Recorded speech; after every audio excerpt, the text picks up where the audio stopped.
What you're looking at on this stand is the beginning of something amazing. This is going to be really our first TFL bike build series. It's a 1970 Honda Trail 70, and we're going to be building it to support a charity called Biker Down. And this is all with our partners at Rider Justice, as well as our guy Andy Smith, who's been building Honda Trail 70s forever and riding them since they were brand new. Isn't that right? Yes, sir. I was 10 years old watching my brother go up and jump these things. So I was 12 when I built my first motor. So that's why I'm excited. Yes. These bikes just have an unbelievable community around them. So what you're gonna see in this 4-part video series is this going from just a basic frame to an entire bike, which is then going to be auctioned off at the end of the video series so that one of you out there can buy it, ride it, and support a great cause.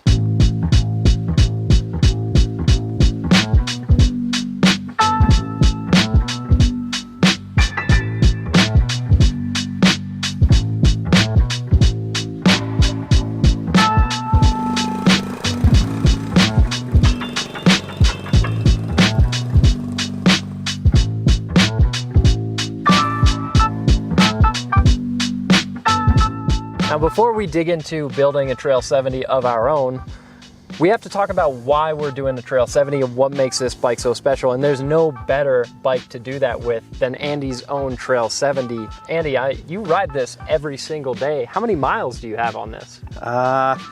At least, I've got to say at least 26,000 that I know of. I'm sure there's more. The speedometer has broke twice in that time. I'm just adding the numbers of what I had before I fixed the speedometer and put another one back in. And what's especially crazy is like you've said before, I mean, it takes you, what, an hour to ride 3 miles? Because obviously you're riding around your property here. This one is not street legalized, right? No. But it is possible to get one of these street legal.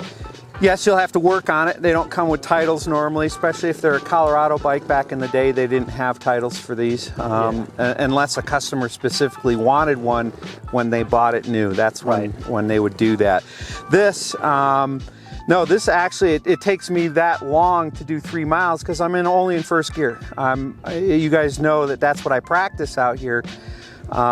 Is going slow, understanding slow is... And doing wheelies. Yeah, and doing wheelies. Which a slow wheelie on a small bike is That's harder. the other thing too, that there is a mileage discrepancy because as many wheelies as I do, the front wheel's not spinning. Right. So it's not racking up any miles. So probably half the miles that you've done haven't even probably, yeah, that would be good. So obviously, like we said, you've spent just countless hours on this bike, and part of the reason for that, and part of the reason that these are so special, are some of the cool features that are on these bikes. One of my favorites, these handlebars can actually, when was the last time you undid these? It's been a long time. It's been a while? There you go. Yeah.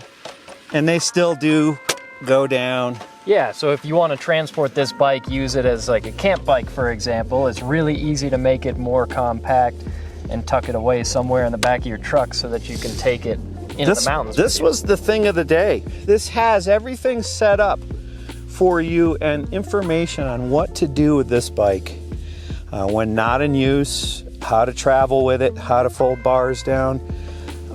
Great stuff. Something else that's great on this is, for as small as this bike is, you actually get a set of passenger pegs. You also get this rack on the back that you're holding on to. So not only is it a cool looking bike, I mean, the T-shaped frame is iconic and it's really unique looking. I've never seen another mini bike that has a frame that looks like this, other than, of course, the new Dax that Honda has just revealed. But I mean, this is, what's awesome about this bike is it's practical, it's useful.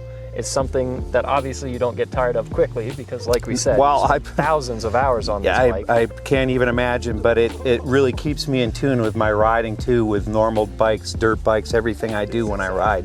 Getting to work on one of these or even ride them. So. And speaking of fun, we should show the people, because some people out there might be thinking, oh, well, you know, it's a 70cc bike. There's not that much fun that you can have on it. Should we have you prove them wrong? Sure, I'm happy to show people what I do, especially out here. I do a lot of being a trail bike. Trials has always been my favorite type of get dirty first thing. And trials is a way difficult riding sport. in our passion of riding motorcycles. Anybody that knows about trials riders and trials bikes, they know that it is a very difficult proposition to do what they do in balance and everything.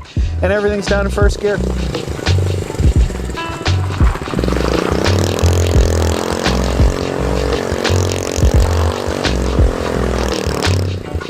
Andy uses CT70s as part of his training fleet to coach better riders at all skill levels. The trail's small wheels force you to learn balance purely through weight shifting, and those low-speed maneuvering skills apply to riding at all speeds on all different kinds of bikes.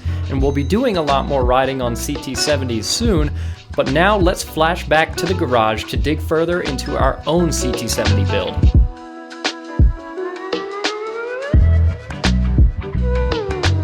Now, one of the best things about any vintage vehicle is that they come with a lot of history, and this is no different.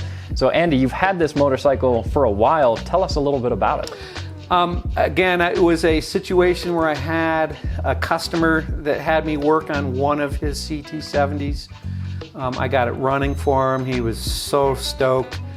This one year after me working on his first and original CT70, he brought back 10 of them. 10 of them. He found a guy that he had bought. And look at that. We've got a picture here of a bunch of these bikes lined up. And this is in my shop. This is that bike that we're working on right now, the gold one. It was a runner. It was a smoker, mosquito fogger. It did run and go. But all these bikes that you see in any of the pictures that Alex or Case might show you are either here or they're gone. I keep turning and burning these things as I've gone along. I have 17 left.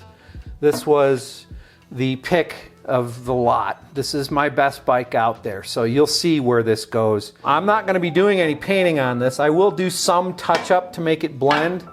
It will be wet sanded, it will be polished, there'll be new adhesives. I'll be able to use these same badges that are on them. I'm going to save those.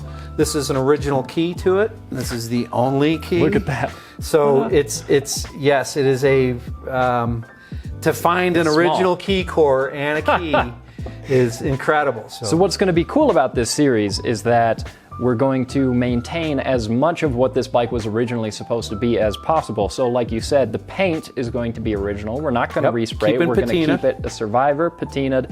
And then down here is what's really exciting. We've got a whole big box of parts. And this is what the bike is going to be built out of. And I think this is really cool. Pick through, go ahead. There are tons and tons of genuine, actually new old stock, old school Honda parts in here. So opening up this original, genuine Honda bag, you can see some valve springs right there. Actual Honda fork gaiters, grips, cables. Oh, I love this one. You showed me this a moment ago. A new piston. New rings. So this is going to be ground up, built, brand new, but with actual Honda parts. It'll be very fresh. Yeah. It'll be very fresh. Functionally, mechanically, it will be like brand new. Now, here's the best part of this whole build is that we get to put 100 miles on this thing before it gets, down the road. Yeah, we got to tune it. We got to break it in. Yes, that's really a big part of what this bike will have and see as far as a finish. And then I also, too, just so that people know, you can see these are original Honda stickers. That's where that's going to go. That's the only thing I generally do to enhance the look of the motorcycle is give it proper stickers because they're still available. This being still available is unbelievable. Yes. You can find these things brand new to keep these bikes running or to restore them like what we're going to do. Very much so. And all of that starts with cleaning up what we've got so that we can start putting parts on. We want to get these up there. Original tires, IRCs, made in Japan. And this is a wonderful, and I can give you the information on this. This is from CHP Motorsports in Texas. And these seats are phenomenal. Has the toolbox set up, has the ring that holds the tools in there, all the studs along the side, the correct count. Also the seam right here. Most other bikes that you'll see that don't have the authenticness of doing that kind of detail. And it's a lovely seat, very comfortable. This is our motor, the heart and soul. Normally what I do when I take these things all apart, I'll always pop the head and cylinder off. So everything is gonna get replaced in this thing. Every seal, all new clutch plates, piston. We are overboring this. We're not using a stock size piston, so I'm going 3 over. Nice. 0.75 as far as going over on that. The cases will be split. The transmission, everything comes out. Frame be fully prepped, everything washed for the build up from there. Yeah, it makes sense. I mean, you want your parts to all be nice, clean, and ready to go together before it starts going together. So in this next video, that's what you can expect to see, is parts getting restored and ready to be put into one vehicle.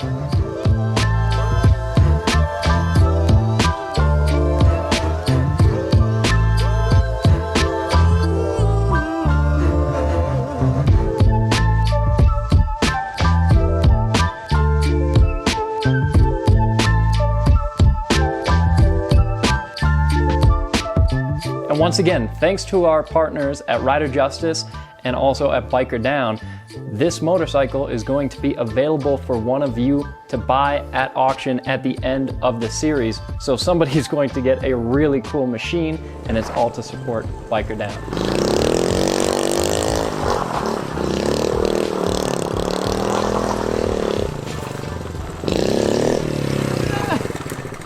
Move on!